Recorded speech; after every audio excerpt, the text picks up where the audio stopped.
Call to order Kent County Levy Court Committee meeting, Kent County Administrative Complex, 555 Bay Road, Dover, Tuesday, December 1st, 2020, Levy Court Chamber Room 203 at 7 p.m. sharp. Mr. Pedamage. Thank you, Mr. President. Before we begin the committee meeting, just a word about the meeting tonight, which is being conducted at 555 Bay Road. However, we may have visitors joining the meeting via the conference line. And if we do have callers, there are opportunities throughout the meeting at the end of each committee for public comment. We will invite public comment, either those present in person here or over the phone, to provide comments to Levy Court, and we'll provide instruction at that time. And if Commissioner Howe happens to be on the line, if he could star 1, and that would raise your hand, we'll unmute you so that you can remain unmuted throughout the meeting. Mr. President, this meeting is an official proceeding of the Levy Court. We ask that all speakers precede their comments by stating their name for the record, and so that we'll be able to identify folks later. All rules of Levy Court are in effect for this, including the rules applying to committee meetings as well as the Mason's Rules of Order. Mr. President, back to you. Thank you, Mr. Pedamage. You always do a great job on that. Let the records show we do have 6 commissioners present, possibly Commissioner Howe may be on the line, and Commissioner-elect Joanne Maston is with us tonight as usual for the last 6, 9, 10, 12 months she's been here, so pretty dedicated for a commissioner-elect to do that. So with that being said, and also I think the county attorney is here, and also Susan Durham is here, Director of Finance. First item on the agenda tonight, Finance, Mr. Hall. Thank you, Mr. President. Since Susan is here, I'm going to just turn it over to you. Okay, good evening, everyone. Thank you. I really don't have any slides to show you or anything, so it's just a discussion. You received the revenue report and the expense report. All of you did, right? So I'll just sum that up briefly. Susan, can you pull the microphone closer, please? Like that? Okay. Seems weird in my face like that, but anyway.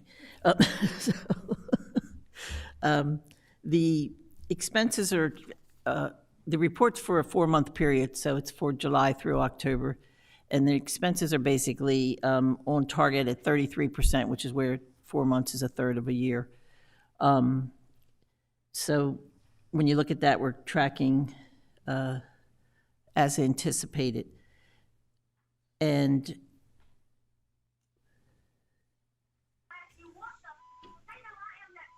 I mean, well, before I go any further, is there anything you want to say about expenses? You want me to just continue?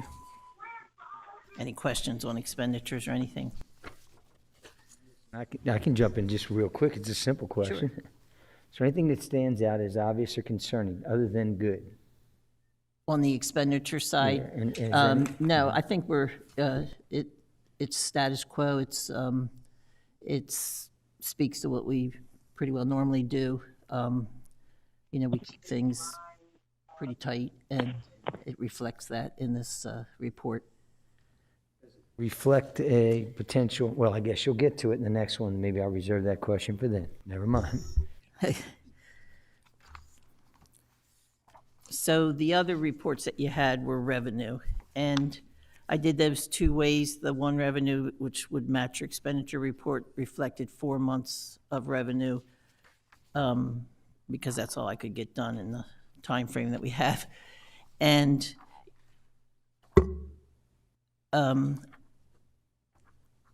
but it's easier to talk about revenue if you go to the trending report that shows the key revenues that we have.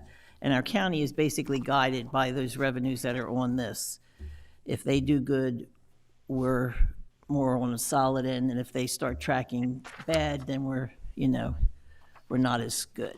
So in this report, you'll see that, first off, real quickly, I did this report through November 24th, with the exception of the items that have an asterisk beside them, and they would be only through October 31st, because I can't get that information until we extract it from other systems to compile it, and we do that once a month. So we wouldn't be doing that till the second week of December. So anyhow, the key thing in this report, first off, the taxes are tracking equivalent to where they should be. You'll see they were up a couple $100,000, and that's really just the collection process. We actually collected at a higher percentage the first 4 months of this year than we did last year, just by a little bit of a percentage. The growth in the county for fiscal year 20 versus fiscal year 21 is less than 1%.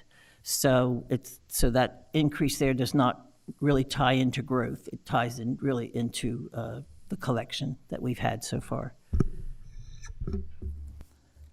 Some years we grow as much as 3%. Some years, this was actually one of our smaller growth periods, going from the tax base of FY20 to the tax base for FY21, which kind of should be changing in the rest of our conversation. So taxes track behind your other building-related revenues. So the first four were property tax, library tax, and taxes like that. Then in this report, you'll see the real estate transfer tax. And in that one, we've had growth of $715,000 comparing the 4 months of last year to the 4 months of this year. So that's been a significant increase, and that ties into the growth of the housing related type revenue items. Then you'll go down to interest and dividends, and they've fallen off the face of the earth because interest rates have fallen off the face of the earth. So they're down by $482,000. And that's just, the way that it happened, with the China deal and then with COVID. So that's just a factor of that. The next revenue related, we'll talk both about the rest of the housing industry related items. We'll go to inspection fees. I was a little bit surprised that inspection fees have only grown $9,000 in the same 4-month period. I just had anticipated that would have grown a little bit more than that, based on the realty transfer tax and things like those projections. The deed recordation fees are $300,000 higher than this same period last year. So but they're actually, in the long run, tracking just a little bit higher for the whole year. And then the rest of your revenues, register wills fees, you'll see, had a significant difference, and that was because at the end of FY20, we did not settle some of the estates. The courts weren't open and stuff like that, so those were pushed off, and they were grabbed in the first quarter of FY21. So that's an unusual event that's COVID related, where we had a reduction in revenue at the end of 20. It was picked up to show an increase in the beginning of 21. And then the other significant factors of revenue that we're losing right now because of COVID would be share fees, share 4% sale fee, and then recreation fees. They've all taken a significant hit. And those are your COVID-related hits. Does anybody have any questions on that? Commissioner Sweeney had a question? Thanks, Commissioner Hall. Susan, and I have a couple questions, and then what I think is a good analysis.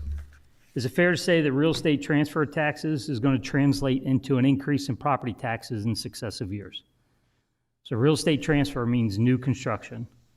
New construction means new houses that are going to be paying property tax next year and all years after that.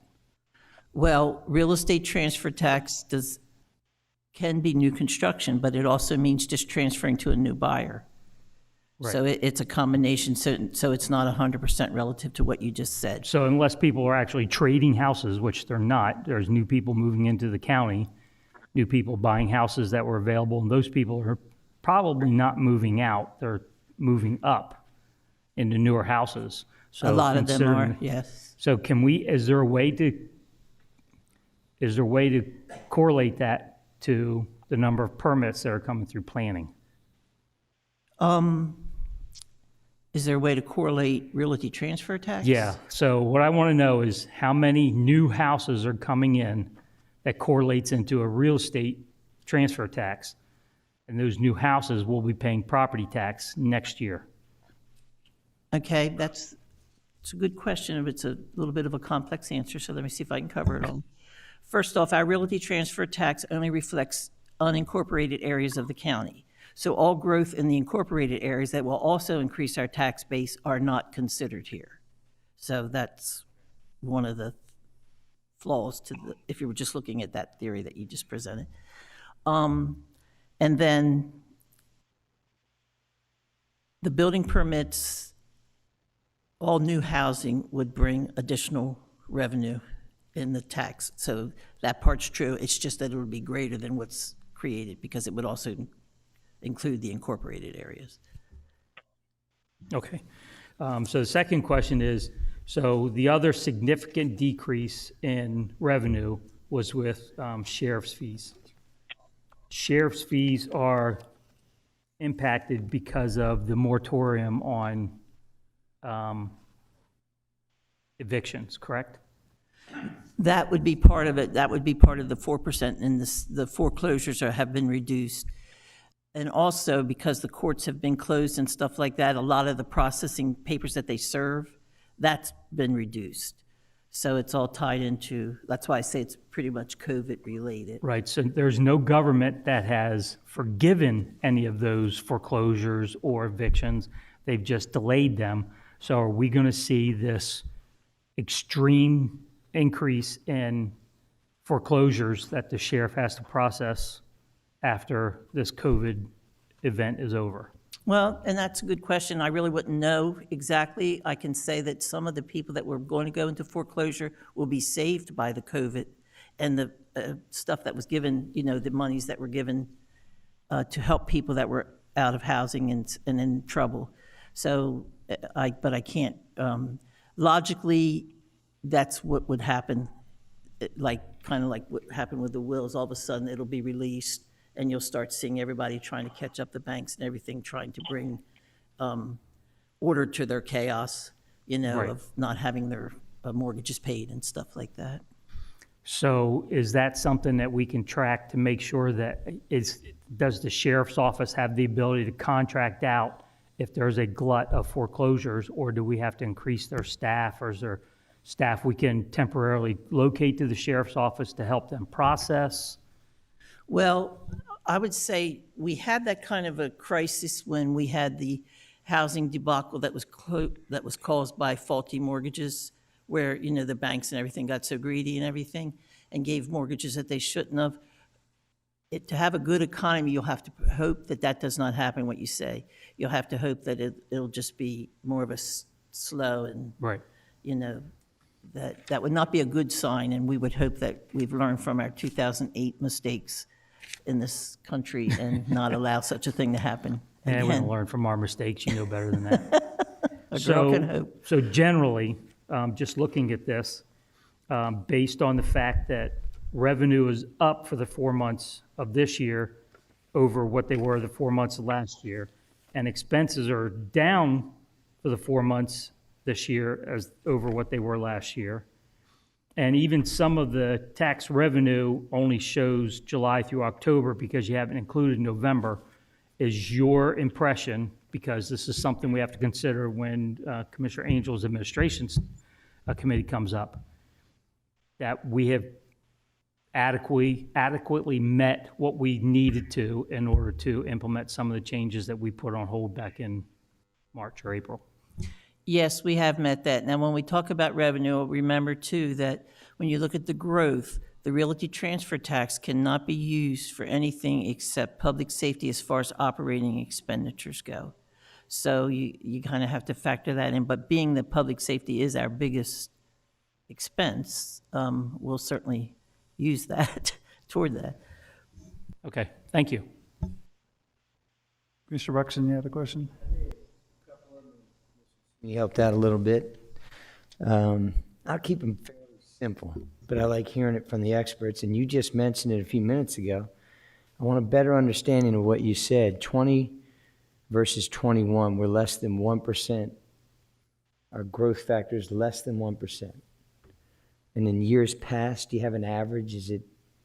We go anywhere from 3 to 0.8 has been what I So would we say go from trend. 0.8 To 3. to 3. Yes. So in the 0.8 years, are they horrible years, or are those just okay? We're okay. We're not. It's not alarming. It's not alarming, it's just a slower, you don't have extra money for stuff because you're kind of staying, I call Right. 0.8 status quo. Anything under 1, I'm saying we're just holding our own as far as tax revenue goes. Right. Because we're looking at this in mid-year, and because we're adding to it some things like an early collection of taxes and all, are you concerned that the numbers are? I guess what I'm asking you to do is dissect revenue versus expenses, apples to apples. You're not seeing an alarm, you're not seeing a concern. Because like for example, we have this significant increase in realty transfer. That's not overshadowing an underlying issue that we have going on with other revenues. Did I ask that correctly? Yeah, yes, you did. I mean, it does offset the losses that we have in interest income and then the sheriff's revenue. Right. So that those two ticketed items that are increased do offset that. So now the sheriff's revenue, I think Commissioner Sweeney probably said it. There's a COVID problem there. Yes. It's clear. And it's also somewhat of a good problem, right? When the sheriff revenues are somewhat down, not eliminated, but down, it's a healthy economy. So I guess we can counterbalance that. And the interest has been a problem for us for a long time. So it's apples to apples. I am repeating myself a little bit, but I want to when I get to this spending that we're getting ready to do, because expenses are up. I'm sorry, revenue's up, expenses are down, but we're getting ready to now add to expenses. So I just want to make sure, and when we add to those expenses, if we can afford it. There's one last, I am curious when you make the statement inspection fees. You're stating that because it appears that we've done a lot of inspections based on the fact that we have so much work going on. So the numbers should be higher. Is there an explanation? Or Well, Ms. usually Kiefer, the maybe? correlation is a little higher than that, but I really didn't discuss it. Maybe Sarah can speak to that better. Maybe it's getting ready to jump up higher, or maybe, and then another thing we could say too is maybe it felt like, and I really didn't get a chance to talk to Sarah about this, it felt like that they've had a lot more inspections to do. I don't know if if the revenue does not relate that, but that's because they actually had a very good year last year. So to me, the revenue reflects that FY21 and FY20 were very good years in the inspections. So, but in the discussion during the COVID time and everything, I know they've been feeling the pressure of a lot of new houses going on, so I'm not sure why the distribution, I mean, I don't know if Sarah has any tips on that or not. And she can certainly weigh in now or in a second. I am curious, it just said, Sarah, if you're itching to have a conversation and that's okay with the president, I think it's fair to ask you the question, because yes, my understanding and the numbers that I've been presented have indicated that our inspections and that type of department is way up. So that should correlate to numbers being up. So there you go. I think Susan made some very good points that last year was also very good, right? The pressure in our department was not sudden this year, it's been building. And I think my guess is part of the reason the pressure we're feeling is not just new houses. There was also a huge glut of things like additions and decks and such as people were doing home improvements, which are lower fees, still a lot of work for the department, but a lower fee structure. So that, I think that's all part of the explanation. That makes sense, yeah. Just out of curiosity, of course, you can present it to me. We don't have to have this discussion tonight, but I would be curious to where we are this time versus last year. I thought I might have the numbers of inspections. Okay, I don't have the numbers of inspections Yeah, in front sure. of me. That's something we can pull. We normally track Would that be- permits.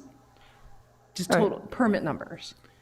So, But we can pull all of that for the levy court and present it.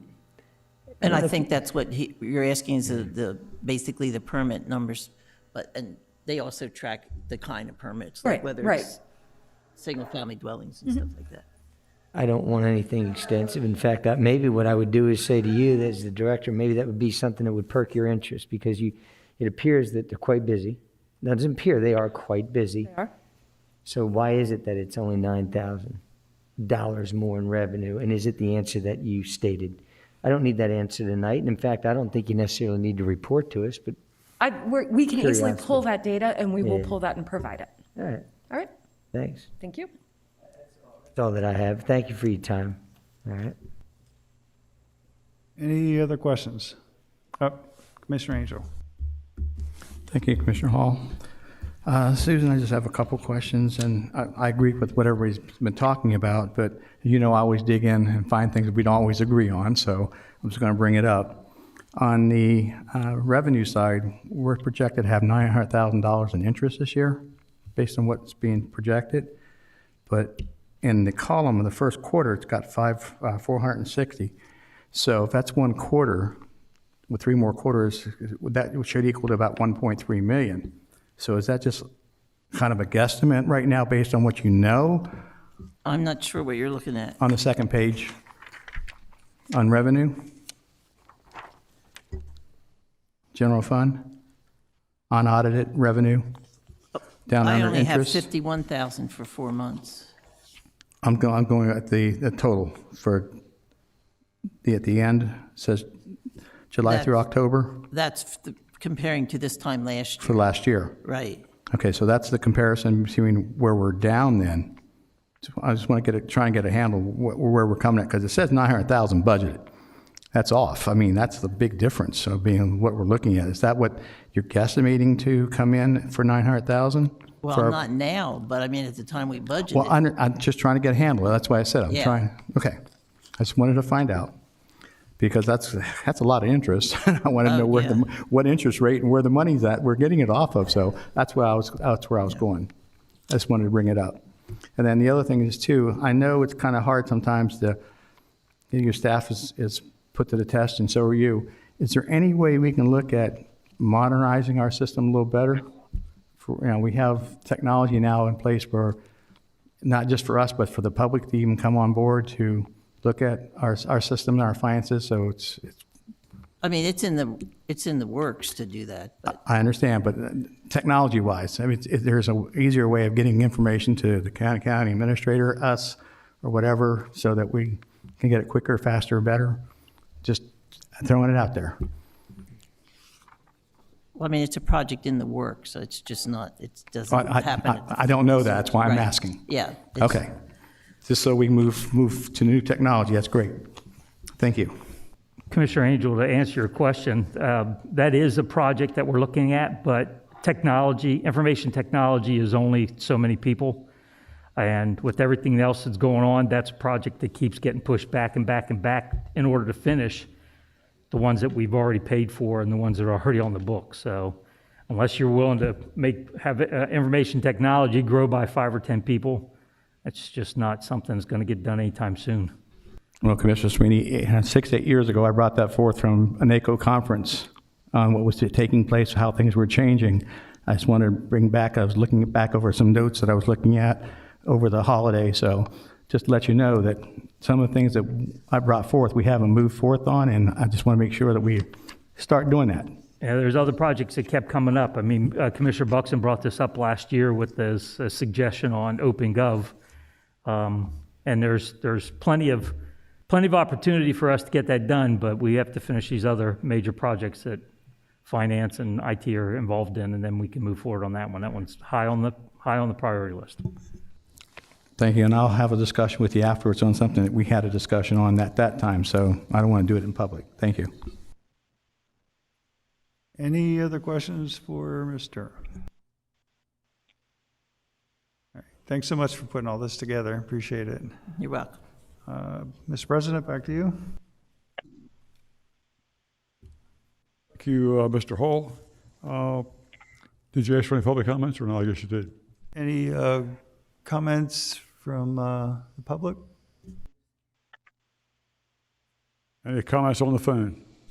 If we have any callers who wish to speak on this topic, please press star 1 on your mobile device and we'll release you into the meeting. And I understand Commissioner Howe is on the line also. And Commissioner, can you hear me?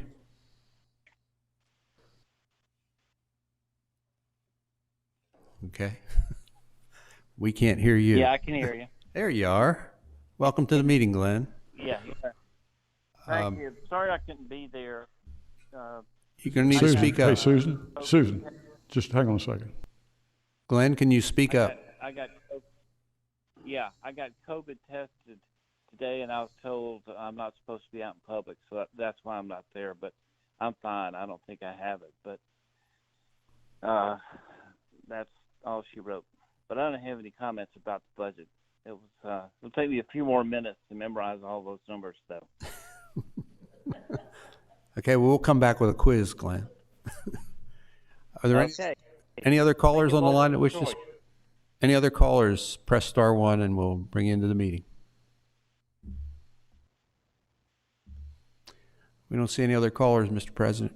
Thank you, Mr. Pettimage. Before we move to administration, Susan, you need to know that the county administrator and myself met with the auditors today, and it was rather refreshing, no more than usual, but nothing but just great accolades for you and Debbie and Mary and the job that your team does in the financial department for Kent County Levy Court. And I don't think it's said often enough about the job that you do, as well as the county administrator knows, but for today was your evaluation. And so it's important for you to know that we have a lot of respect for you. And apparently the auditors have been here for several weeks, maybe one or two, I'm not too sure the length of time they've been here. But they couldn't say anything bad about you at all. It was all perfection. The one thing that bothers me a little bit is that when Sussex County has theirs, there's always some kind of an accolade or some kind of statement that's made in the paper in her behalf. And though I don't know her, I know she's no better than you are. And so I just think publicly I want to explain to you that all these commissioners, including the county administrator, appreciate the job that you do. Very seriously, many, many thanks, okay? Thank you very much. I appreciate you. Absolutely. Adjourn Finance Committee, move to administration. Mr. Angel. Thank you, Mr. President. Mr. Coelho, please.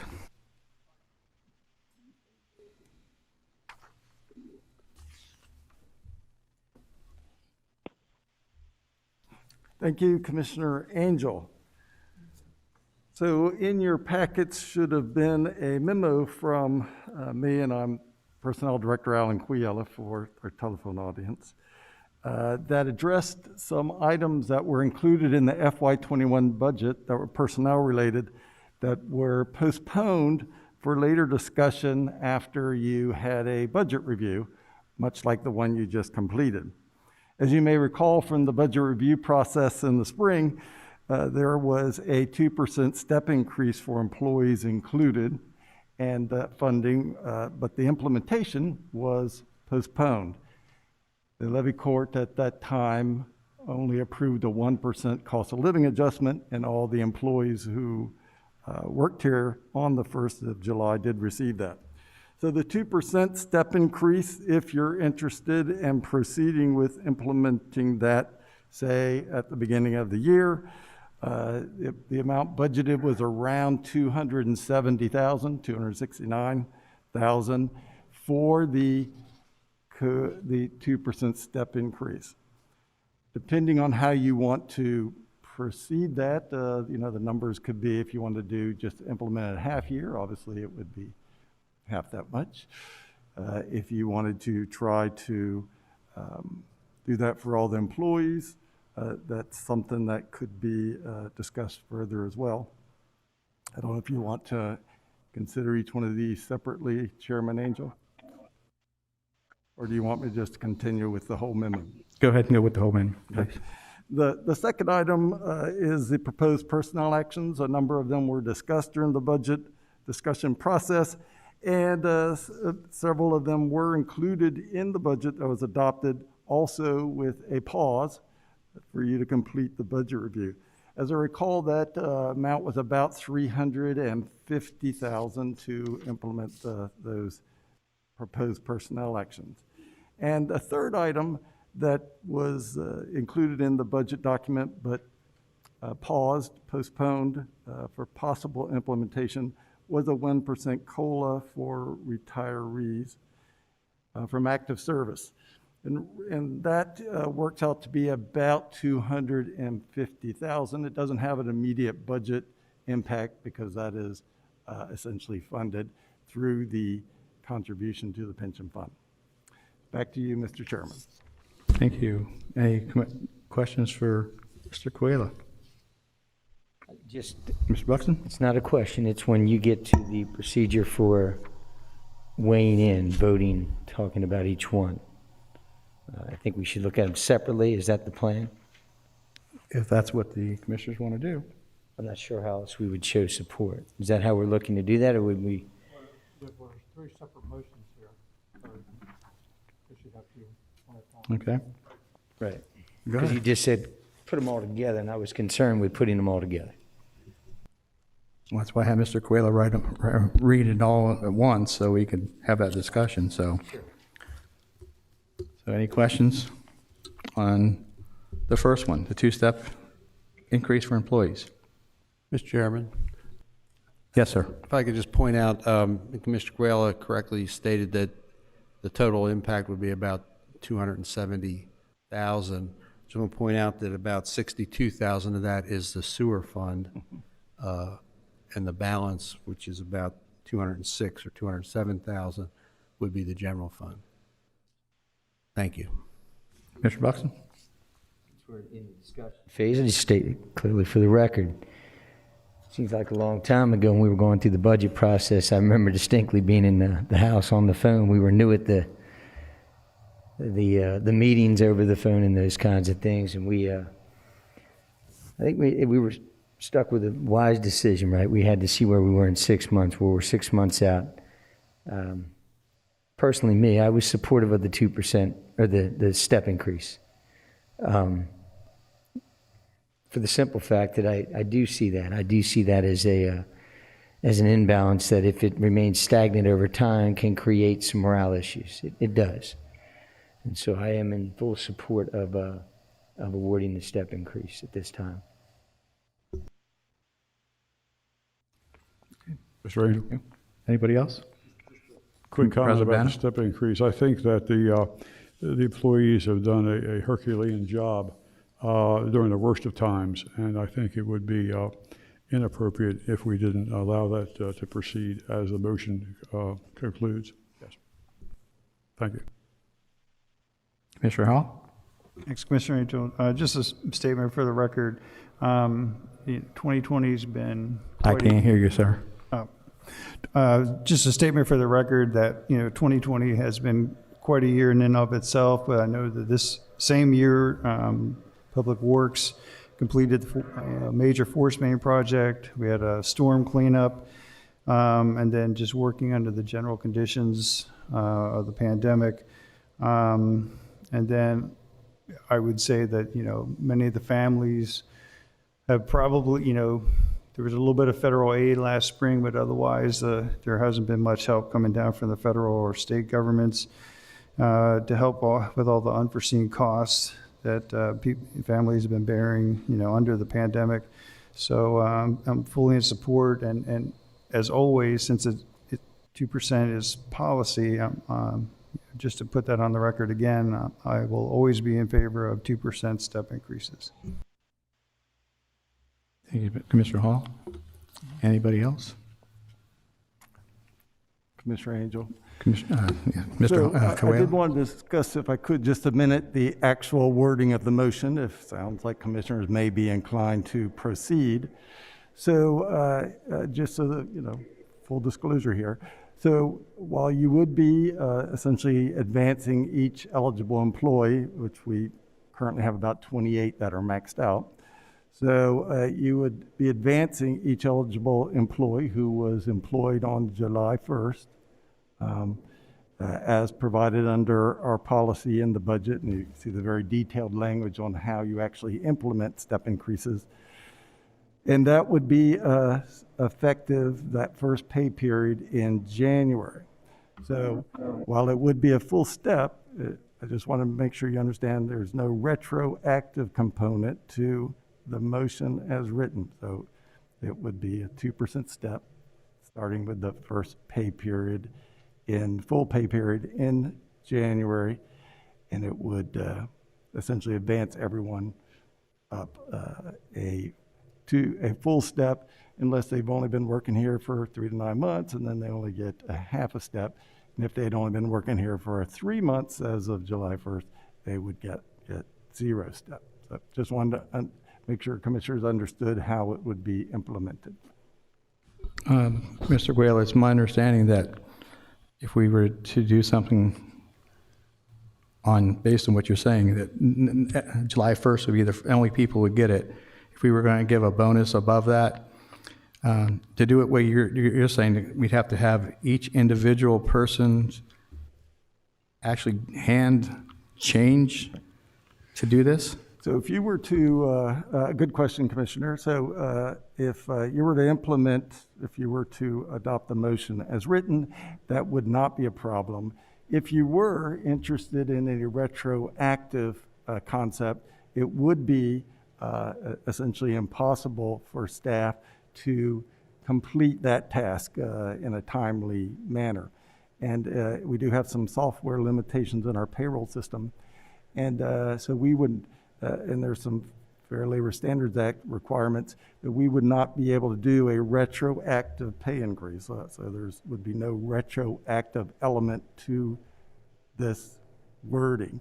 It would basically start that first pay period in January. Everyone would advance a full step who was eligible to, and that would be a 2% from January on through July forward. That would be an overburden on our staff then to do individually each one of those for a retroactive is what I'm hearing. Any retroactive would be, I don't know that we could accomplish it in a timely manner, yes. So, but the way it's written, there is no retroactive component to that motion. Okay. Thank you. Mr. Buxton. Mr. Angel, I had a conversation with Mr. Coelho earlier today, and maybe some other folks, because I was very interested in in making this retroactive. I thought that was kind of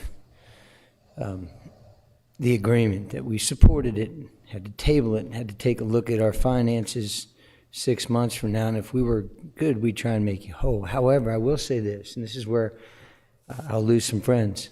I don't want to willy-nilly this. This is a retroactive payment specific for a step increase.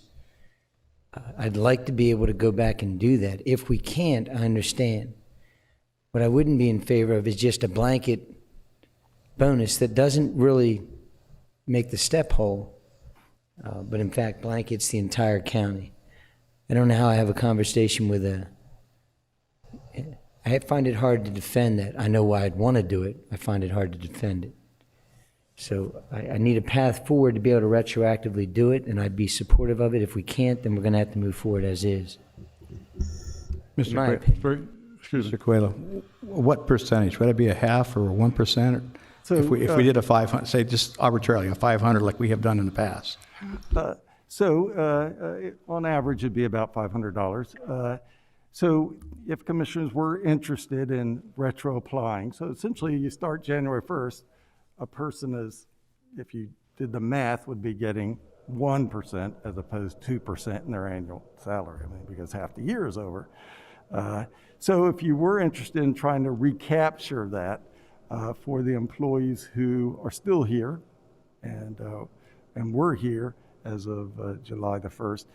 One way you could do that potentially is with what they call a discretionary, it's a Fair Labor Standards Act provision. I know people don't like this word, but it's a one-time discretionary bonus.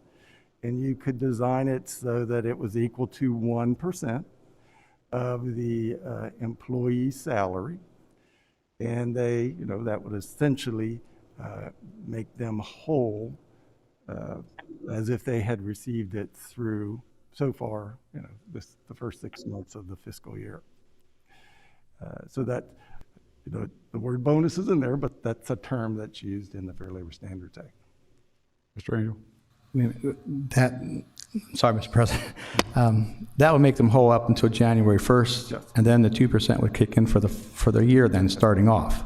Yes. And while it is a 2% pay increase, you understand, because it's not for a whole year, it's, in reality, if you do the math, it's 1% more in income, because half the year's over. You would get a 2% raise for a year, but half the year's over.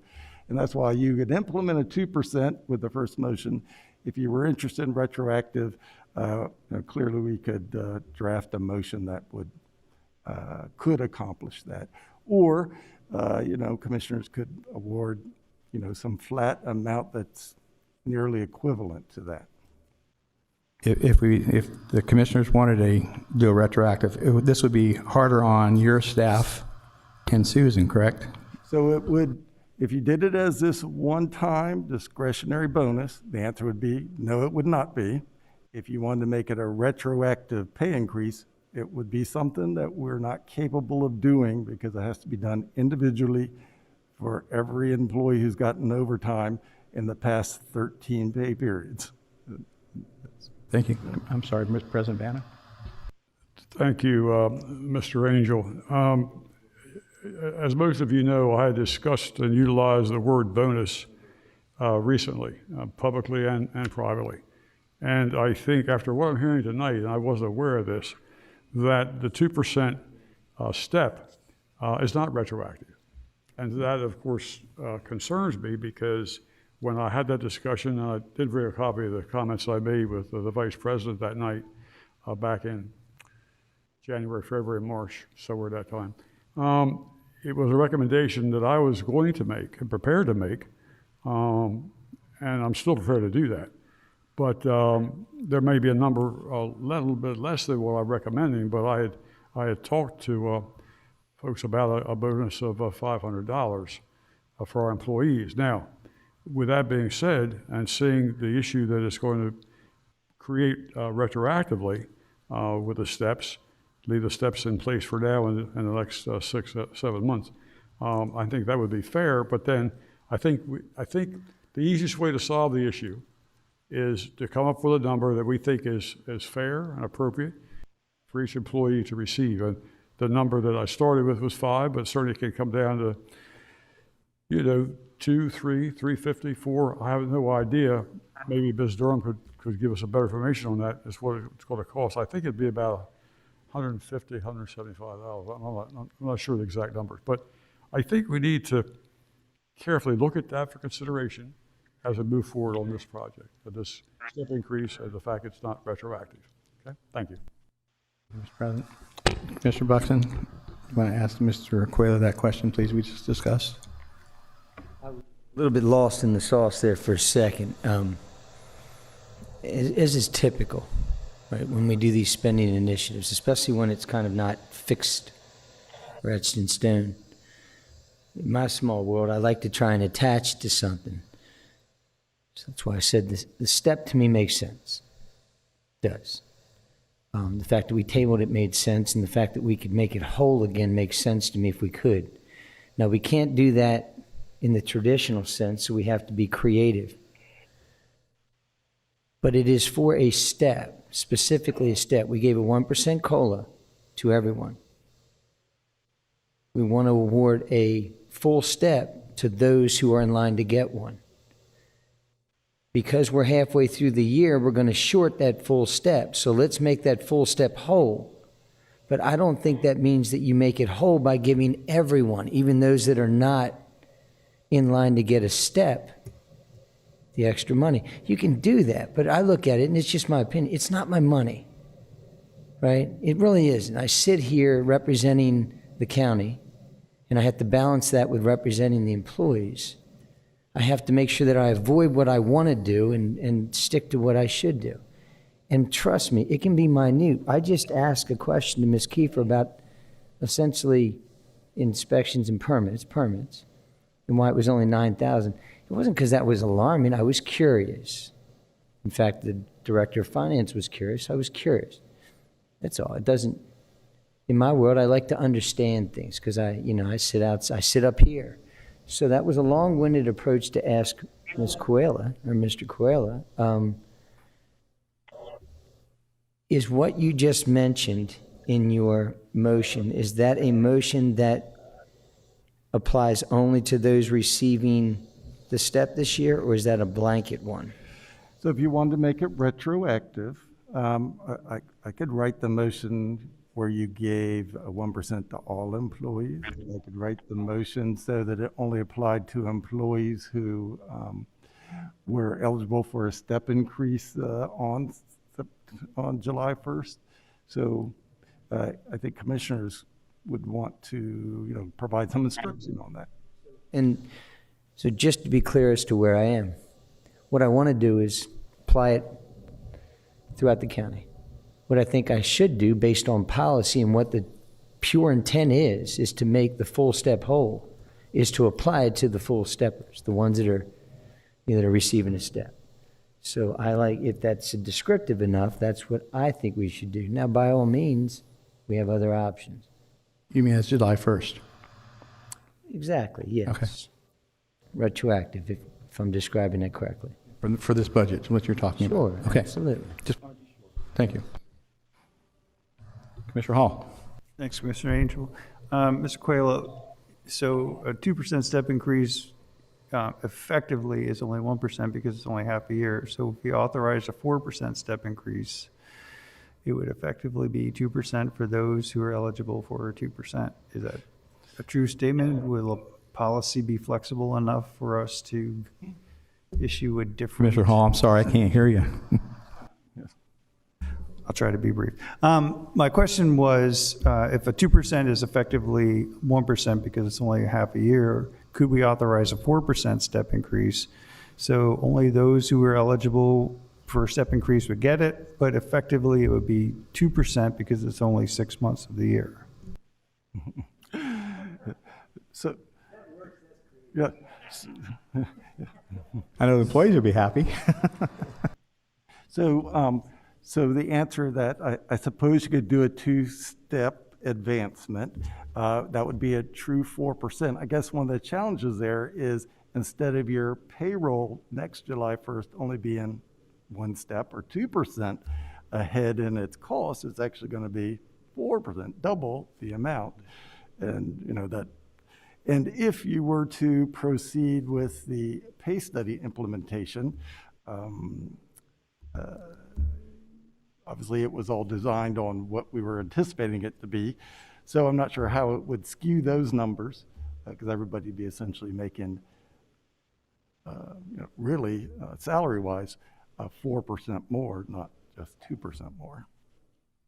Because a step starting next, it would be essentially 2 steps or 4%. Everybody would be making 4% more next July 1st instead of just the 2% more. Get what I'm saying? So that could skew those numbers a little bit if you were to favorably consider that, say, for implementation next fiscal year. Mr. Chairman, Yes, sir. if I could add to that, another way of thinking about it, Commissioner Hall, is that when there's a 2% step for an individual, it kind of gets locked in for their base salary, and then the next year, if they qualify for another 2%, but if we do 4%, I think it's locked in. To get to what you're suggesting, I think what it would look like more would be 2% starting January 1st, plus for those people who receive the 2%, you get a 1% bonus for the rest of the year. And that basically allocates the money that you budgeted for the full year 2%. Yeah. And we could award that 1%. Susan might, I think, if you were interested in the 1% retro, it'd be a bonus, so we could do that lump sum right there, say the last payroll of the calendar year.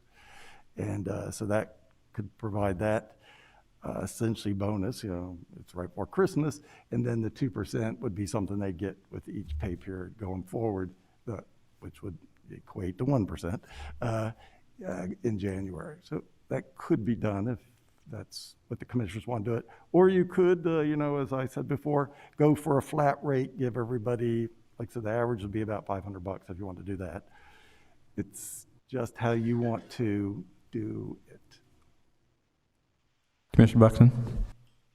Brief, I just want to articulate the term bonus, because in my mind, again, Yes. I understand the word and we have to use it, but it's technically, if we agree to what we agreed upon in May, it wasn't necessarily a bonus. It was money earned that we weren't convinced we could actually afford to pay. So we asked for a tabling of sorts. So, you can argue the term bonus isn't accurate. It's really just we're giving them the money that we originally agreed to in May if we could afford it in January. Plain semantics, I get it, but it's going to matter, if that word gets out. That's all.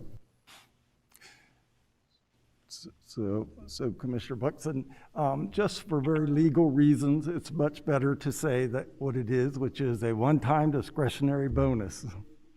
Because by doing that, you're avoiding the other processes that you would need to go through as required under the Fair Labor Standards Act. Got my statement on the record, now I'd like to strike it. That is not, yes, that's not why you're doing it. You're doing it for this other reason. Commissioner Sweeney? Thanks, Commissioner Angel. So I just want to be sure that all the 6 Levy Court commissioners and Glenn Howe's on the phone, because he hasn't chimed in yet. We want to apply the 2%, but we also want to make our employees whole as if they'd gotten the 2% on July 1st of 2020. I'm seeing nods. Yes, yes, yes. Now the question is, how do we get there?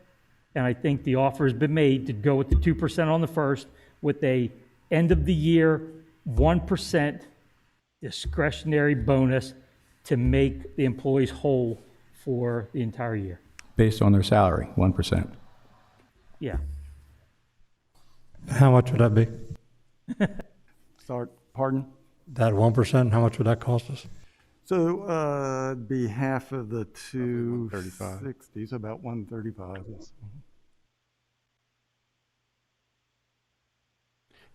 And are we a delayed pay, Alan? Yes. So that when they start receiving the 2% on January 3rd, they really, through 17th, they really won't see that until almost the end of January, in the first pay period, end of January. Yes. Yes, thanks. Mr. Chairman, Yes, sir. just to clarify on that 135, that's money that's already budgeted. It was budgeted, just not spent or allocated yet. And how much would the $500 bonus? So if you, depending if you want to give it to only employees who are here on July 1st, or if you want to give it to all employees, right now we have about 271.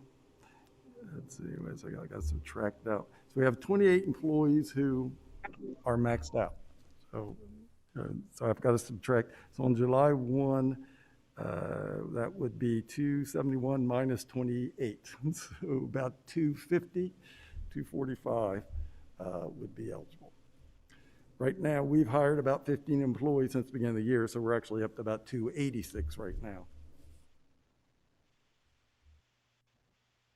Thanks.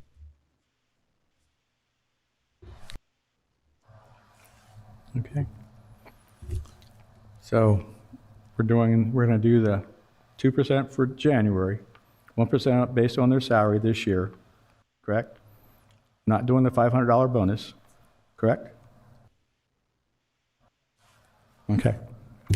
Just want to be sure. A lot of discussion going on here. There's still a couple more meetings for the end of the year. Everybody in favor of moving this forth to the business meeting then next week? 6 up. Mr. Howell, are you on? Yeah, Are you okay with it? yeah, I'm for it. 7 all. Yeah. Thank you. I'm all right. Mr. Pettermaj, Mr. Chairman, is that a consent agenda motion? we have 7 up now, yes. Okay, and then you have 2 other items on this. Correct. We're going on to number 2. So, as you recall from the budget process, you did approve a number of proposed personnel actions. And obviously, the expense would be about half now, because half the year has gone through, and I think we estimate about 350 for those positions, 300. So that would bring it down, if they were to be potentially implemented right at the beginning of the year, about 150, 175. Obviously, there'd be some recruiting delays, so somewhere in that area. Commissioner Sweeney? Thanks, Commissioner Angel. So, Mr. Quayle and Mr. Pettitomage, have there been any discussions during our budgeting going into FY22 from any directors who have suggested that maybe these positions don't need to be filled at this time and can be pushed to the 22 budget?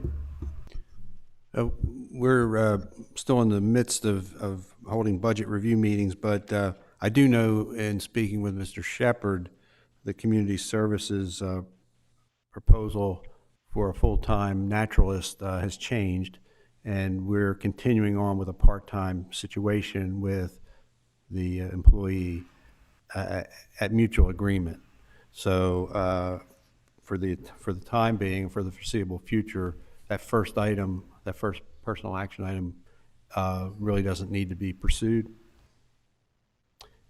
Thanks. And while I have the floor, similarly, the Community Services Library Division, because of our current situation, we just recently opened the library on a partial basis, on an appointment-only situation, and only for a limited amount of hours per day, and that's going to conceivably continue for the foreseeable future. And I would suggest to the commissioners that we would not need to move on the change of hours for the library from 35 hours to 40 for those employees there as well. Thank you. So then those first 2 items are not on the table anymore. I'm sorry, I didn't hear you, sir. First 2 items are not on the 2 personnel actions are not on the table anymore. Mr. Quiller, were they calculated in your totals? They were, and you're probably going to ask me how much I get to subtract. No, I'm now. not going to ask. Okay, I just good. wanted, I know it's going to be less than what you said, Yes. so that's good enough for me. So then the only other one I have a question about, because there was a lot of open discussion, was the Assistant County Administrator. Okay. Well, it's on here. It's something we've been asking for a while, because as we know that if something happens to our administrator, we have nobody really in charge to fill in during that time frame. So, but that would be left up from Mr. Pettermaj to seek that person that he feels that would be able to help him when something should happen, or something he could delegate to if he's overworked or whatever. But this is something that's missing in our backup plan for our chief, as Mr. President says, potentate for Levy Court. So I've been wanting this for a long time too, and I know a lot of you also brought it forth over a period of time. So it's about time we, as Mr. Fish and cut bait gentleman always said, it's time we do something. Mr. Buxton? I saw the hand go. It's all good, brother. I'll be short and to the point. I don't think that it lacks merit. I just think that the timing's not there. And so I won't be supporting it this time.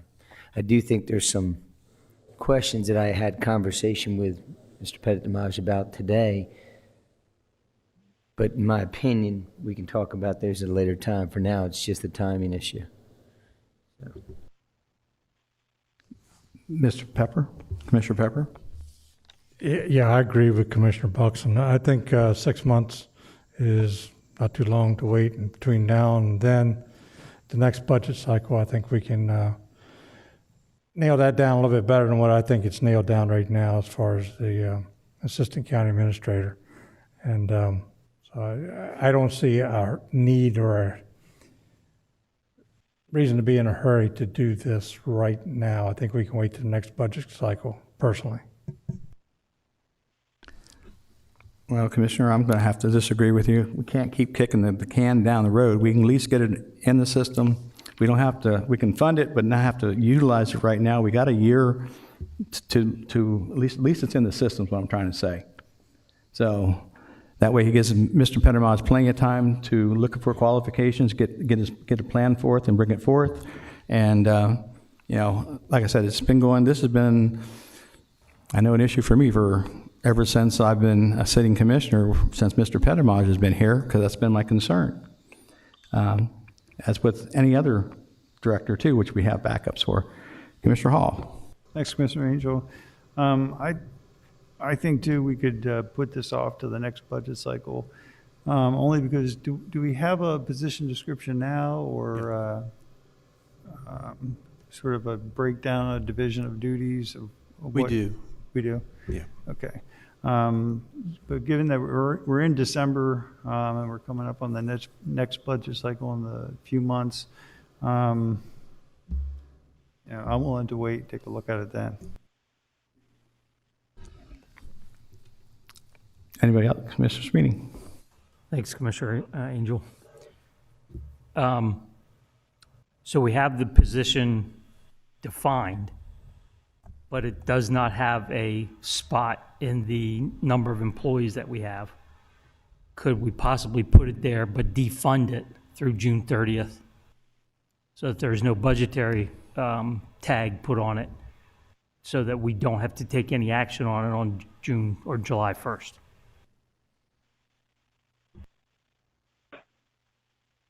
I thought you were looking at Alan. I also like your opinion on this, Mr. Well, Pettylange. If I'm not mistaken, I mean, this was budgeted also, all these were. But given the, you know, the report, which wasn't bad considering the situation we have been in, although still concerned about that. And I would believe that we could postpone the expenditure a little longer. And then I think if there's a need for discussion about the role of the assistant, and what the commissioners, how you view the hire. Is it someone who's seen as someone who can just provide assistance and also cover in the absence of, or do you see it as the successor to? Because I think there's a difference there. And Commissioner Buxton and I had this discussion earlier today. So it's something that commissioners, I think, should talk about and decide on that aspect. So, right now, though, I believe it's written to attract perhaps someone who would aspire to be, but may not have a whole lot of experience at the outset. And so, if that's something that we're all in agreement with, and you know, you bring someone in and they can grow into the role. Or maybe they just stay at that level. Mr. Buxton, do you have any thing to add? Hanging. I don't want to leave you hanging, but I don't want to extend the meeting. Oh, sure I do. I think that you effectively. Let me get to the start of it. He effectively described what it is. it looks good on paper, right? It makes sense. There's a couple flaws in it. I think one of the concerns is that the pay grade doesn't attract, it may not attract the right suitor. It might attract somebody with a lower level of experience, maybe that can fit that salary structure. I use the analogy of, I think Mike Pettit-Damage is an outstanding county administrator. Where did he get his start? In the minor leagues, right? He came from this government as an entry-level position person, whether it was at Dover or here, I forget, and then eventually worked his way up to managing one of the largest departments we have. And then was a excellent pick, and now is a very effective county administrator. I don't want to eliminate that, and I'm concerned that this type of position would. If you go after this person and fill it, and then Mike decides next week he's going to retire and run a casino in Vegas, right? Someone like a Susan Dorham could be a very, I know Susan's looking to ride off in the sunset with him. I get it. I'm not saying you have to do that, but let's say it was, a few years back, we've effectively maybe neutered that opportunity for the finance director, who's very effective, to come over and then take that position, or another department, you name it. So I don't want to get rid of that. I'm concerned that it's the funding. Who's going to move over there? They're going to take a pay cut to do it, I would assume. Or they're going to be a young person, which is nothing wrong with young people, who are going to cut their teeth learning from Mike. But I like them in the game. I like them cutting their teeth in the game, learning what it's like to be waiting for a pay raise, like some of the employees that are on the line right now are, who work their way up. I could be wrong, but I like that. I think that's more effective than what this might have. Anyway, that was that was way too long, but that's me. It is what it is. Moving on. Mr. Sweeney? Okay, so what I'm hearing then is, from Mr. Pettit-Damage, not going to fill it this time. We're going to wait until the next budget year. So is it being included in your administrative budget for starting on July 1st? Are you including that position?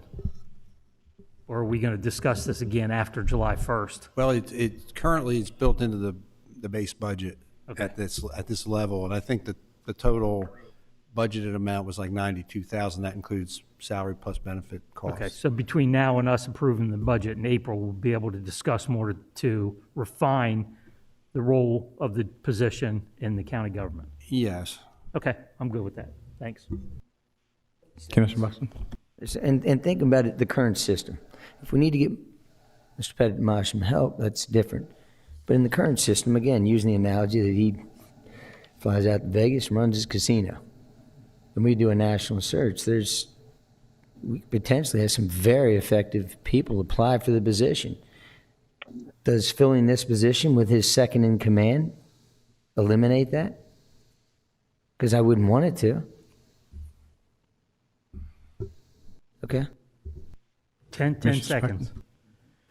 When you open the casino, just remember I'm real good at information technology and camera security. Enough said. Okay, all right. Anybody else? Mr. Pettit-Damage? Well, if we're through talking about that position, we also had the emergency dispatch positions on here. Okay, I'm sorry. No, I'm still not finished with this one. Yeah, okay. I mean, Mr. Buxton wanted 30 seconds, but I'm not finished with it yet. So this budget cycle, which we're in right now, which is already budgeted, you guys are saying wait another year. I'm sorry, but I think it's wrong. We've been kicking this can down the road so long every year. What happens if Mike catches COVID? What then? We are in desperate times now to start looking for stuff, not waiting for an emergency. Let's be proactive, not reactive. That's what I'm trying to say, gentlemen. Yes, Mr. Commissioner Howell, you okay? Yep, got it. So, now, is everybody still willing to wait another year after I just said that?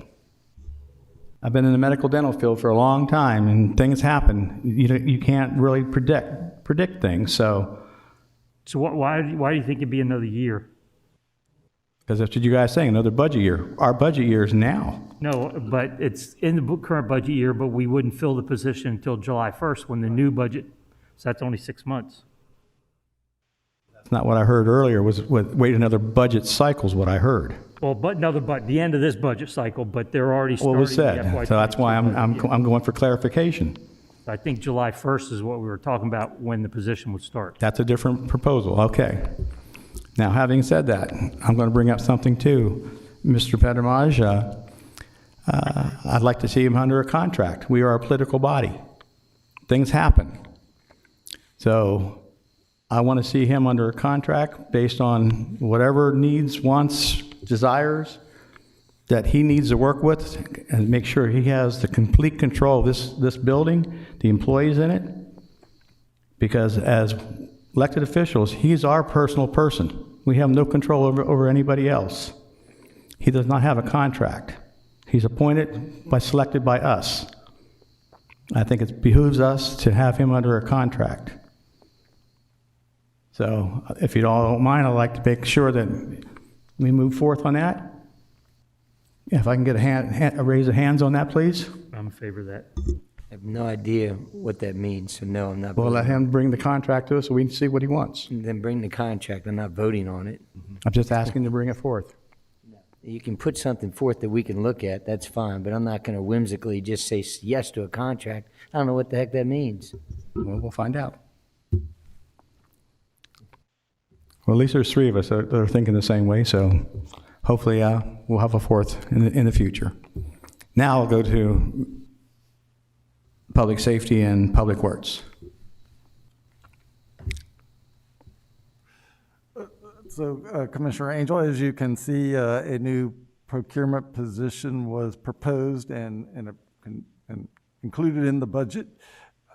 And my understanding from the Public Works Department, they still have a need for that kind of a position. And then obviously in the Public Safety Department, there was a proposal to add essentially a shift supervisor for the 4 dispatcher 3 positions, and then promote 4 existing dispatcher 2s into the previous dispatcher 3 positions held by the current occupants. That's for Public Safety. Commissioner Pepper, you have any problems with that, sir? I don't. However, the chief is here. If he wants to chime in on that, I think that'd behoove us to let him at least do that. I just want to talk to the chairman about it. Also address the, Thank you, Commissioners. Yeah, part of our request, or actually a lot of the requests, is to better manage the span of control for our dispatchers and to make sure that we have supervisory level personnel available at all time. And, you know, our current administration is maxed, so this helps take the pressure off the administration and spread the duties around a little bit better. But we still would appreciate consideration for this change in the department. Nothing has really changed since we initially presented this earlier this year, I guess. Any questions for Chief? so would this create movement within the ranks on each shift? So part of it, I don't have it right in front of me, but part of it would create reclassifications. So that means promotional opportunities within our pay scale that we currently have. So that's always good when you're in a paramilitary organization, because you're providing opportunity for folks. And quite frankly, there's not a lot of opportunity in 911 communications to move up. There's just not. And by doing this, we do that. And with the addition of an administrative personnel, we'll better be able to manage the span of control, you know, for general management. And but yes. So this would also, should increase morale within Yes. Oh, absolutely. Absolutely. Good. Any other questions? Yes, Commissioner Buxton. Chief, I appreciate you coming down, and this is probably the other ones were and moderately more simplistic, believe it or not, than this one. Why? Because my concern is that I was going to stand in opposition. My understanding now is that we pushed off a few that were in April. You said no to those. We moved these forward for consideration. It speaks to the command that you talk about. So, for example, you have X amount of employees that are working a shift, and because every one of them kind of has equal, maybe, grade, that no one stands out as a decider in an administrative duty. So we have a supervisor for each platoon, each work group down there. And there really is, I mean, we have assigned seconds, but that's what they're called. They don't really have a title, and they don't really have a pay for that.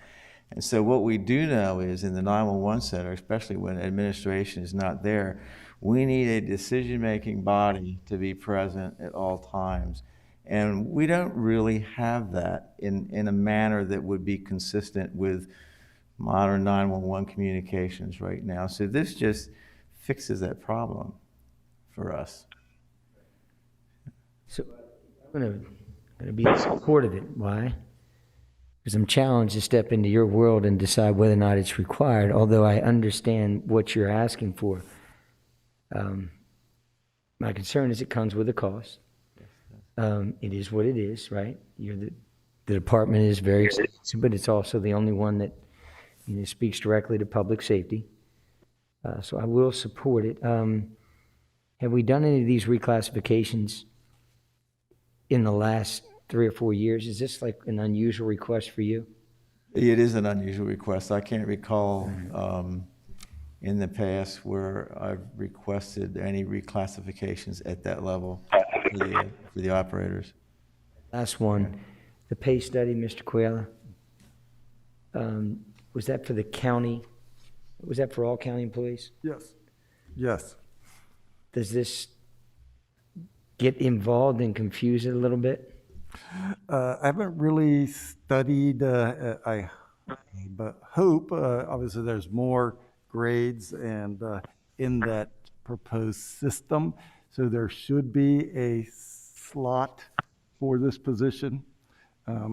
As you know, in a pay grade, you have high level positions slotted above. And one of the goals of this was to create some spread. So there may, I just don't have it in front of me, be a place to put these new shift supervisors above the existing dispatcher 3s. Complicated per se. All right, thank you, Chief. Anybody else? Thank you, Mr. Chairman. Colin, I wanted to make sure I understood, because I was looking back at what was discussed when we were doing the budget, and I'm not sure it's totally reflected the way it's written here. It may be, but it's clear that part of the proposal was to promote 4 dispatcher 3s to shift supervisors. Correct, yeah. And there was a second part, and that was to promote 4 dispatcher 2s to dispatcher 3. They would be the assistant supervisors. So correct. there's a total of 8 promotions. Right, and that's Okay, I just want to make sure, because Right. the way it's written, it may not be fully understood that way. And so the total impact is, well, according to the budget materials, $37,400. Thank you. Thank you. Any other questions, gentlemen? Thank you, Chief. Thank you. Mr. Aquila, Public Works, since I don't see anybody from Public Works here. So this is that procurement specialist position. I'm not sure if Mrs. Galt's here today, but as I recall from the budget process, perhaps the county administrator can weigh in a bit more. They certainly were able to justify the need for additional assistance in the procurement area. If I could, Mr. Chairman, if I could also augment that. Mr. Belmonte. This is, just to remind the commissioners, this is a sewer fund project or position. And the estimated cost was $60,000, that's salary and benefits. And I concur that it was needed when we did the budget, we funded it, We just did not authorize it. I would recommend that you authorize it at this time. Thank you. Anybody else? Commissioner Howell, if you're still online, this is your committee. Do you have anything, sir? No, Diana and I have talked about this, and I think the position is understandable and warranted. So I certainly wouldn't have any problems with filling it, appropriating the money for it. Thank you, sir. Move this forth on a business committee for public safety and public works. Mr. Howell, are you okay? Yep. 7 in favor. Number 3, Mr. Cuela. Yes, sir. If you get a chance to read this motion, you will see that it would apply a 1% cost of living adjustment for all of the retirees from active service. So it wouldn't include all pensioners, only those who retire from active service. And this is something you've done at least for, I think, the last couple of years. And the cost for this is, it's about, right now we're paying about 2.5 to 3, so it'd be about $25,000 to $30,000. As you may recall, these funds are already, this 1% COLA is already factored into the valuation and it's essentially funded each year when you make the contribution. Back to you. Thank you, Mr. Cuela. Any questions on that, sir? Mr. Buxton. Just a general statement. We have been here before. We have been coached before. We have been told before that this is a no-go. Time to ask questions if you're not sure. I am not going to continue to repeat myself at this moment, but I'm going to tell you that we have a responsibility, a duty to listen to the professionals that we pay, that have told us routinely. And if you'd like an explanation, I think Commissioner or Mr. Cuela could explain. But if not, call the vote. But I'm just telling you that we've been here before. Mr. Cuela. Sure. So, this is already budgeted into the actuaries, thinking about the COLA as we've done in the past, correct? Yes, as you know, the commissioners a number of years ago, adopted an assumption, a pension assumption, that you would give no more COLAs, 0 COLAs. And you adopted that. But over the intervening years, commissioners were consistently, less consistently of late, awarding some kind of COLA to your retirees. And the GASB rules, as I understand them, required the actuary, because you continue to do it despite the fact that you have an assumption that there would be no COLAs, they had to start incorporating it. So your pension review committee has recommended that you give no COLAs to retirees. You have adopted an assumption to give no COLA to retirees, but you have generally continued to do that. So it has been factored in to the valuation. Yes, sir.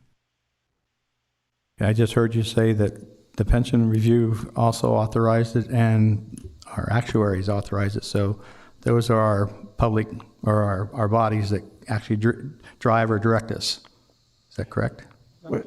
The pension review committee has recommended that you give no cost of living adjustments. Repeatedly, they have recommended that.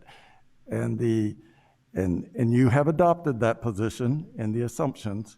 However, because commissioners continuously awarded them, the actuary had to, under GASB rules, start recognizing that liability, which they have done. So they do project in their valuation that you will give at least a 1% COLA to retirees from active service.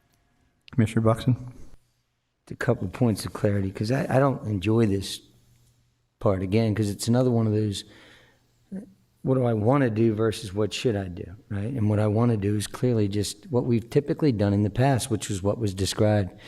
In fact, you recall many times it's 2%, and it's on the back end of a long budget hearing in the caucus room where we really discuss and debate whether or not to give our employees the steps and no steps and COLA and how much of the COLA. And at the very end, then we get to the last screen, it says, and what about this screen, which is retirees? And we just give it.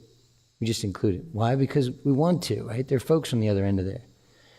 But it steps completely out of line with what's traditionally done. It steps away from what the professionals that we hired to guide us are telling us to do, and it comes with a cost, 2%. Well, there was a number floated around of like $1 million that we were going to have to contribute to if we were going to maintain that type of, what was that? Yes, there was a number, and I believe it was, boy, you're making me stretch here. I think it was like 900,000, and it was over the long term. Yes. And it might have been 600,000, but It's for one. yes, but they have incorporated it. I mean, so they recognize that expense. You did narrow it down because at one time commissioners were giving it to all your participants. Of late, you've been just awarding it to those retirees from active service, the ones who are also eligible to collect to take advantage of the health insurance program. Where the pensioners, which would be what we would refer to as pensioners, are those who were vested but did not retire from active service. So that is a group. It's about 100 or so out of the 278 or 80 that receive it. Might be up to 300 now. Just one more thing, maybe two, and then I'm done. One of the ways that we thought about buffering it was an every other year process. Have we managed to do that? Do you recall? Did we skip last year? Last year, maybe Susan remembers. Do you, Susan? I don't recall us doing that, which means this is the year that we agreed to do it. And why did we agree to do that? Because we want to start to get to a point, right? And the reason why is because it's only X amount of dollars when we do it the evening of a budget meeting. But it's not the money you're spending now. It's the balloon. It's the air you're putting in the balloon that continues to expand the balloon. You talked about kicking the can down the road, Commissioner Angel. That's what we do here. So I'm off the soapbox. I would suggest that if we hadn't done it last year and we were trying to wean ourselves off, that this is the year to do it. But I would also suggest if we did it last year, at a minimum, you've got to hold that low bar and skip this year. But hey, that's it. I've already hung myself out to dry. If there's any retirees, I'm sure they'll remember this conversation. So this is doing no good for me. It is what it is. Mr. Hall. Thanks, Mr. Chairman. So I just want to confirm, so if we're less predictable with our COLAs for retirees, then it will have a positive effect on our valuation. And I recall that conversation that we had, that we were going to stagger these so that we could get the benefit against the valuation over the long term, and not entirely give up on the retirees, but at the same time find a balance. And I'm in favor of a balance. And if we did not, I'm pretty sure we gave a COLA last year. If we did not, then I'm in favor of giving one this year. But if we gave one last year, I think this is the year to start. Mr. Parker. I agree with that. Anybody else? Nope. Okay, so what I'm hearing now is if we gave one last year, they don't get one this year. So we did. Okay. One? Okay, so we start this year then. That's what I'm hearing. Correct? Okay. And we don't need to vote on it, right? Okay. Any public comments on these three items? Any public comments? Mark, anybody online? If there's any callers online who wish to address the commissioners on these items, please press star 1 on your mobile device and we'll bring you into the meeting.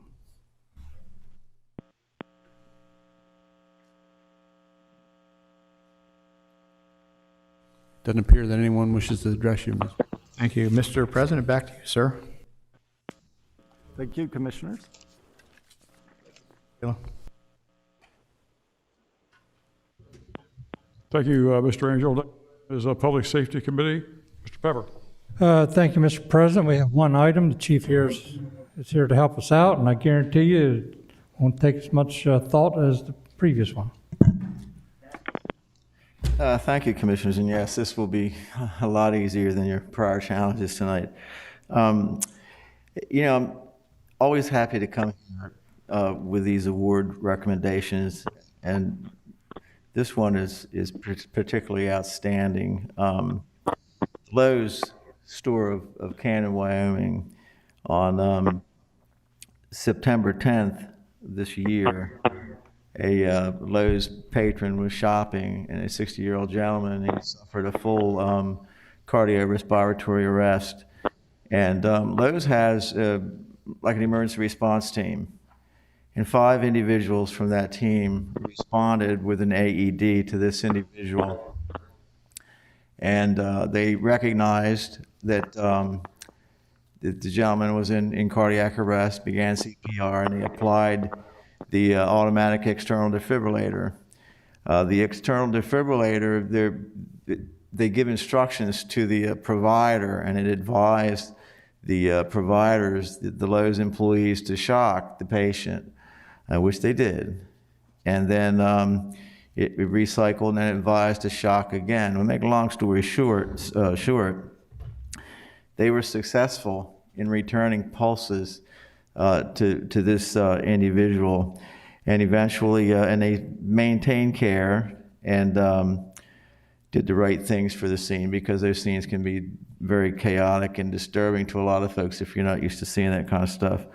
And the ambulance from 41 responded along with their Kent County paramedics and transferred care to the paramedics. And initially, this individual was having some, even though his pulses came back, his breathing was a little slower to come back, but it did come back. But to make another long story short, this individual was eventually discharged from Bay Health Medical Center, neurologically intact. There was no deficits at all.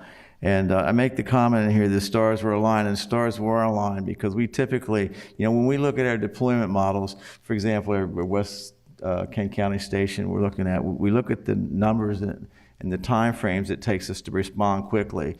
If care for this individual would have exceeded 4 minutes before definitive care was started, then that's when irreversible brain damage begins from a cardiac arrest.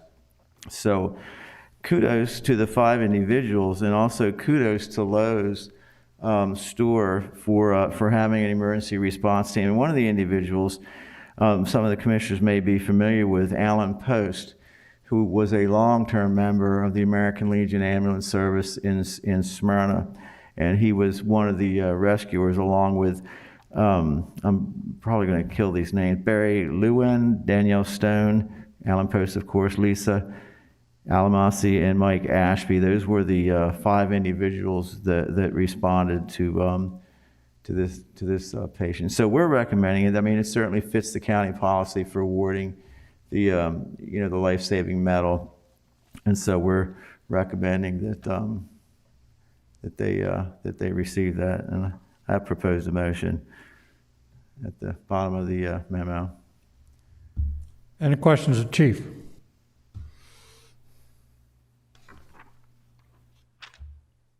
Well, it certainly does help you decide where you're going to shop, especially for building materials. Any public comments?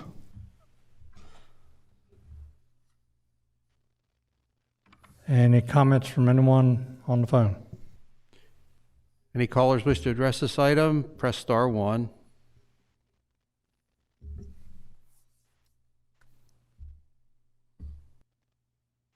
Back to you, Mr. Chairman.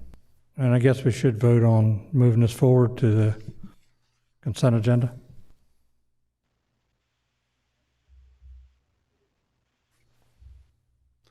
That would be new business, right? Yeah, it needs to get forwarded to the board first, or is it your call? Well, so what would typically happen is I would invite the 5 individuals to the next business meeting, Yeah. and then the commissioners would, just review what was done and make comment, and then we would award them the medals along with a certificate. That's the Right. way we've done it in the past. So potentially on the 15th, we could have them here, or even next week. Next week's a combined meeting, if they can be here. I'm not sure. I'm going to work on having them here next week. Yeah. Just not a consent item. It'll Right. be under pre-public business. Okay. Right. Yeah. Commissioner Howe, is that okay with you? Yep, sounds good. Thank you. Seeing no public comments or hearing none, that will adjourn the Public Safety Committee, Mr. President. Mr. Pepper, next item on the agenda, Planning Services Committee, Mr. Buxton. Mr. President, I'm pleased to announce that we're almost there. It's been a pretty good journey, a lot to talk about, but I don't think we have to cover it all tonight. That's the good news. So if you're worried about an extensive presentation, I'm sure Mr. Pettit-Damage is not going to let us down, that it's going to be high quality, but informative, but not overly burdensome for you, Commissioner Howe. I'm listening. Mr. Pettit-Damage, feel free to take this thing away. As you see on the screen, Commissioner Buxton and Greg Moore were the co-chairs of the working group. And so this is kind of couched as a progress report on the working group. And what we hope to do is we're going to meet tonight and just kind of give you a briefing on the land use component. And next week, we scheduled to have DelDOT representatives here, along with representatives from Century Engineering who did the traffic analysis work. Mr. Pettit-Damage, I believe because of the Okay. callers, is the problem. Yeah, Century Engineering and DelDOT representatives will be here next week in committee to review with you the traffic analysis work that they performed in support of the master plans for both Little Heaven and South Frederica. And then on December 15th, we've slated both plans for a public hearing before Levy Court and hopefully an action of adoption of the land use components as implementation steps to the comprehensive plan that was adopted in late 2018. Okay. Just to really briefly refresh your memory of first on Little Heaven, the image on the left is where we began. We had a planning area defined. This was area defined on the comprehensive plan as a location for a future employment center development area. And when the plan was approved, and the governor certified the plan, the governor said that this area, and we'll also take a look in a minute at the area around South Frederica, both required, as a condition of certification of the comprehensive plan, that master plans be developed for these two areas before you entertain any rezoning or development activities within these areas, because we identified them as future employment centers. And so in December of 2018, the boundary, it was, as it's shown there, roughly 530 acres in area. And after we met with the public, and there was an extensive effort meeting with each property owner within the area, the planning area expanded to over 700 acres to the east and west. You see the blue boundaries on the east and the west. And those were mainly to incorporate complete properties in the planning area. The easterly and westerly perimeters, which look like north-south lines on the left image, kind of cut through properties, and property owners were saying, include my entire property in your plan. So that's what happened with the boundaries. We developed a vision. I'm not going to read it for you, but essentially the vision for the Little Heaven area is an area that's reserved for high-quality corporate and professional office development with support services such as commercial, retail support to a lesser extent. You'll see it in the land use plan. We've also incorporated some mixed-use area in that plan. There were goals that were set forth by the working group, and you've seen all this before, and I'm not going to read everything here, but obviously the center bullet there business and job creation, business development, job creation. That's what the purpose of setting aside this area. Also leveraging some of the significant investment, public investments that have been made in transportation, improvements to the area, accessibility to these significant properties. And we've worked also with all the various utility providers, and although all the utility bundle isn't in place right now, all the utility providers are aware of the plans and are ready and able to provide the utilities that would support development when it occurs. So we took that ultimate planning area that was developed in the summer of 2019 and developed a land plan for it. And essentially, the centerpiece of this area in the middle, right here, is this blue area, which is corporate campus development area. Along the frontage of Route 1 was professional office. So if you think of this pink area, it'd be professional campus, smaller scale buildings with perhaps larger scale buildings and larger footprint, corporate campus, and behind that. Further into the property, this yellow area was originally identified as an area for light industrial, and we took the planning area all the way out to Buffalo Road. We had some mixed use area here, neighborhood commercial. We heard when we went through the public process, a lot of the communities around here said if this land use change happens, we would like to see some level of convenience built into it in terms of retail. And so that was designated there. Moving over to the east side of Route 1, there's currently some existing commercial frontage along there. If you recall, years ago before Route 1 expanded, there were commercial businesses along there that Delta essentially bought up a lot of the frontage for the road project. But the zoning still remains, so we keyed off of that and created a band of commercial area followed by some light industrial and then a future agribusiness area, recognizing that as we further move east, it's mostly rural and agricultural in nature. When this plan was submitted to the state plus process, it went in late winter or midwinter last year into January. We got the report out, and there were concerns with this overall plan being too large, too aggressive. And so that led to some meetings, both with the working group and with state agencies, and we revised the plan. There were also concerns about impacts on historic resources. You got Barrett's Chapel down here. Barrett's owns all this vacant land up in here. Barrett's Chapel is actually off the screen, and there's also some archaeological resources. Also in this area, you see these amoeba-shaped lines that kind of come up through here. That area in there is identified as excellent groundwater recharge area. Same thing over here. There's another area that is high-quality aquifer recharge. So we already have protections in place for those areas, but some of the folks involved in the review process at the state were saying, look, really need to try to protect those areas a little further and not allow some of what you're showing in here. There's also underlying this area right in here a large stand of mature woodlands, and they're wet woodlands. And so the revised plan is going to show some changes. This is the revised plan that was developed after meeting with those state agencies. Again, you see that excellent groundwater recharge now is shown as a little bit of a crosshatch blue pattern. And I'll call your attention to this area first. We essentially used that boundary of the excellent groundwater recharge area up to a point as an area where we weren't going to actually plan any land use change per se. We've identified the mature woodlands as a natural area that would be preserved. The areas adjacent to it on north and south, we still have concerns about what their fate will be.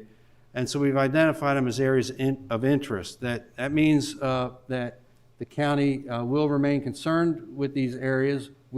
If there is going to be land use change, that we would like to incorporate them into the master plan.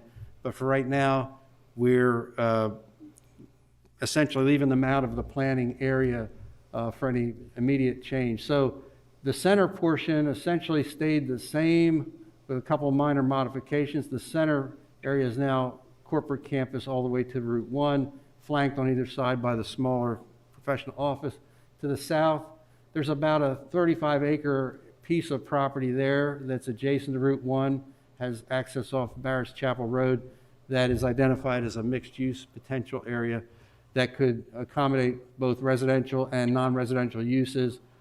as support for this employment center and also as a commuter, kind of a transit-oriented design opportunity for development there. To the north, we retained roughly about 30 acres of neighborhood commercial at that northern area. You'll see that the east side of Route 1 is now not part of the plan. We basically said, not right now, we're going to take that out.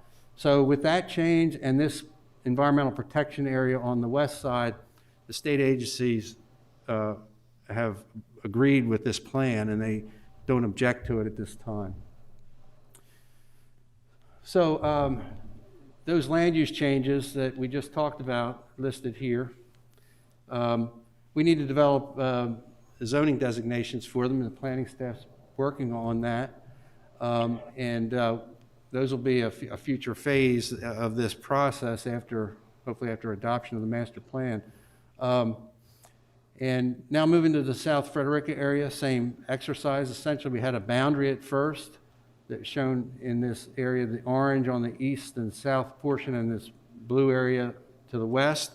Total area there was just under 500 acres. As we got into the planning process, we expanded the boundaries, largely on the east side to protect the interests of our significant infrastructure here, the wastewater treatment plant. You'll see over here, we did not really incorporate these areas that the county, it's fair to say, has designs on. We don't own all the land there at this time, but if there is going to be land use change or any opportunity to acquire, that we would want to be in that position to be able to reserve that for wastewater treatment related uses. To the north, the county owns this property. It wasn't included in the original boundary because it's in the town of Frederica. It was annexed years ago before the county owned it. But we incorporated that because it's part of the county holding here, and if there was ever going to be any pressure to expand the sports complex, that's really the only direction that could possibly go, because again, we don't want to go further east toward the wastewater treatment plant. And then on the west side, we expanded the boundary. Again, we heard from property owner here saying, you're cutting my property in half. So essentially, this is about 80 acres of additional land that got incorporated into the planning area.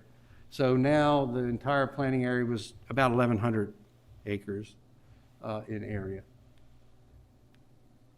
So we developed a vision for the South Frederick area. And by the way, the working group was roughly 30 people, property owners, interested parties, agency representatives, business representatives that were all part of the process. Developed this vision, and it's essentially centered on the sports complex and sports tourism, and creating an area that supports that significant investment as an economic engine for central Delaware. I don't know where am I supposed to be pointing this, Mark? I'm pointing up there. It doesn't seem to switch. Okay. So there were goals also established.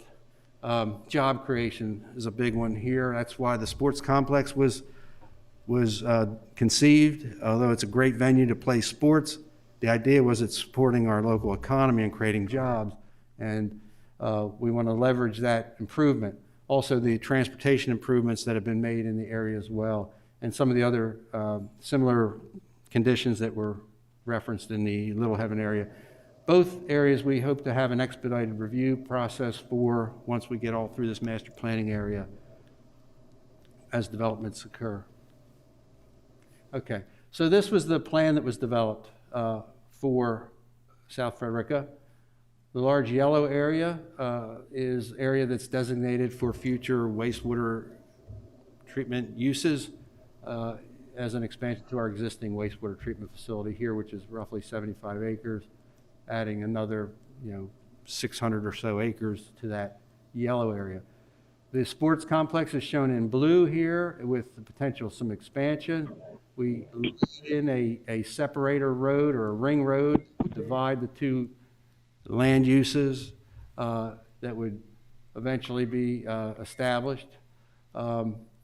To the south and center portion of the interchange area, the orange is essentially support commercial uses of various types They're described in the document that you received called Appendix G. And this pink area, professional office, and roughly 80 acres of professional office. And further west, some area for active and passive recreation. So active recreation could take many different forms. It could be extreme sports, it could be a water park, it could be all sorts of recreational uses that would support the large gatherings of people here throughout the year for sporting events that would want to find alternative recreation, as well as the natural area that could become incorporated into that as part of a passive recreation component. So similar to Little Heaven, zones need to be built around these land use designations. Oh, back up one. So the plan that was ultimately submitted to the state, when it was first reviewed, there was concern with this area to the north. They initially asked us to take that out of the plan, as well as some of these areas to the west. When we met with them and we explained that, number one, we own the property to the north and it's also in the town limits of Frederica, and we gave some of the history of that property and what our ultimate vision would be, that it really isn't going to change unless there's a need for it to change, and the only need would be related to the sports complex. And then emphasizing this area being a property that was getting cut or bifurcated right here, and the fact that a substantial portion of that would be retained as a natural area and passive recreation, that seemed to appease the state concerns. So essentially, this plan didn't change over what was originally submitted to the PLUS process and will be requested to be approved. So the land use designations, office, campus, sports, commercial, the natural areas, recreation, commercial recreation, and wastewater treatment. Again, zoning categories built around this to be adopted. I mentioned at the beginning, next week, we're going to have DelDOT and Century Engineering here, and they're going to be talking about the supporting traffic work that they've done here, and they'll be bringing forward the results of their analysis and some recommendations moving forward on how we could work together as this area, as this vision unfolds. And some of that is captured in both the documents that were in your packet under the recommendations. One of the chief recommendations of this, both master plans, is the establishment of transportation improvement districts over both of these master plan areas, and that's something that would be worked out with DelDOT through some formal agreement with the county, and it would establish a system of exactions so that when development occurs, there will be a fair sharing of the burden of future improvements to support the continued functioning of the roads, and DelDOT will be talking to you more about that idea next week. So I just wanted to alert you to that. And mention the zoning districts that need to be developed. Sarah, I don't know if you want to address this issue and where we are in the process. Essentially, we're thinking that it would be helpful to have a joint workshop with Levy Court and the Planning Commission before it enters into a formal process. Sure. We actually have a draft, and now that we had a draft before it went to PLUS, and now that some revisions have been made, we're going to refine that. And I do think it would be a good idea because it's a brand new sort of omnibus ordinance that getting the groups together before we move forward toward a public hearing would be very helpful. But it'll be designed around these areas to try to implement the plan. I'm happy to answer questions. So what's on the screen is the idea of a joint workshop with the Levy Court and the Regional Planning Commission, just kind of review the zoning categories and what they entail. And then once everyone's ready to move forward, they would begin the formal process, and the staff would take them through the planning commission process as a package, like as a complete package of a section of the zoning code, a new section of the zoning code for the master plan areas, and then ultimately back to Levy Court for consideration. So this would occur, we would say, after the first of the year. The process could begin, and we probably need to budget a few months to get that through the process. Probably looking, if we got off to a quick start in January, perhaps in March, we'd be considering adoption of the zoning package. Okay, and that's basically what we wanted to present tonight. Happy to answer any questions. If you don't have any questions tonight and things come up over the course of the week, bring them next week and we can address them further when Daldot and Century are here. Mr. Chairman, turn the floor back to you. Any comments or questions? I can assure you that the 20-minute presentation does not reflect the amount of effort and work. I was 2018, we're here. So, but I do believe that if done right, it's going to be a great benefit long-term for the county. Of course, that was always the goal. So, there are no other comments or questions from Mr. Pettimaj or anyone else. We can wait to see if there's anybody. Yeah, so that'll close that. Looking for public comments. Any public comments? Room or online? If there's anyone online that wishes to make a comment, please press *1. We can release you into the meeting. We also have some folks in the audience who don't have any comments. Mr. President, back to you. Thank you, Mr. Buxton. Mr. Vice President, could you please read into the record the executive session that we're going to be having?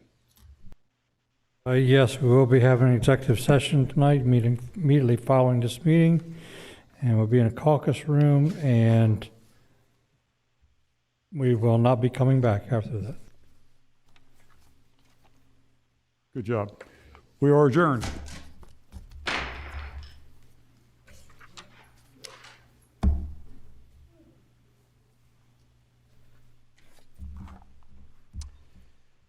All right.